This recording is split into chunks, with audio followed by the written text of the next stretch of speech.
Okay, I got a powerful last life lesson for you with regard to getting the money, and it goes way beyond just getting the money, and so this is not an optional life lesson like the other ones. You're going to be required to do an assignment where you do a mock request for a loan, and usually we do that live in front of the class, and I really regret you're not going to get a chance to do that. You're doing it online, and here's why. Because one of the things that you get to observe in other people is that they can do a fine job of telling you all about their business and why they have a unique niche, marketing niche for their business, and who their target market is, and why they need the money, what they need the money for. But when it gets down to the final thing where they actually ask for the loan, people will go through all kinds of bizarre linguistic gymnastics to avoid straight out asking for the loan. And this is something that we do in life. We have all these stories made up about what it means if someone says no. When you ask for something, you take that personally. It's not personal, it's just business. But people will say all kinds of stuff. They'll say, and this is why we will be needing $50,000, or this is why we'll be asking for $50,000. This is why $50,000 would be the thing that would put us in good stead. And they will do everything possible to avoid just saying, so will you please loan me $50,000? And that's what you need to learn how to do. And it does require courage, and it can sometimes be difficult, but only because of the stories you made up about what it means.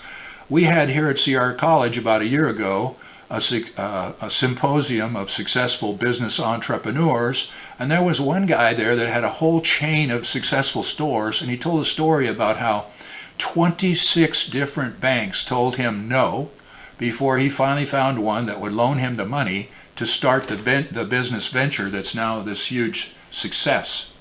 So, you kind of got to get into a different relationship with no. And you got to get into a different relationship with the willingness to straight up ask for exactly what it is you want. For one thing, people will perceive you as a much more powerful and straightforward person if you will just ask straight up for what it is you want. There's a whole book written about this. It is called the Aladdin Factor.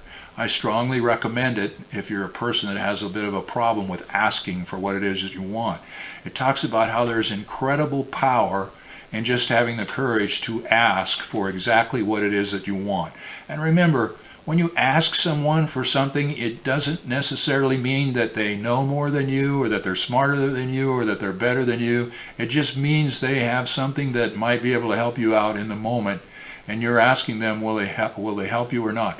A lot of times people love to be asked. They love you're doing them a favor by asking. They love to have the opportunity to feel good about themselves, helping out somebody else. So have the courage to one last thing. We do this in love relationships all the time.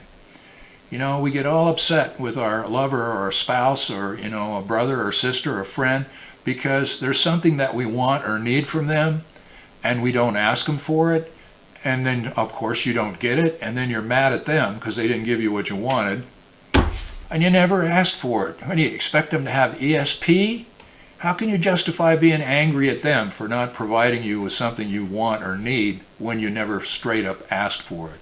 Have the courage to show up like a powerful person in the world and straight up ask for exactly what it is that you want, and you will have a much more successful, happier life. Okay, don't be afraid to ask.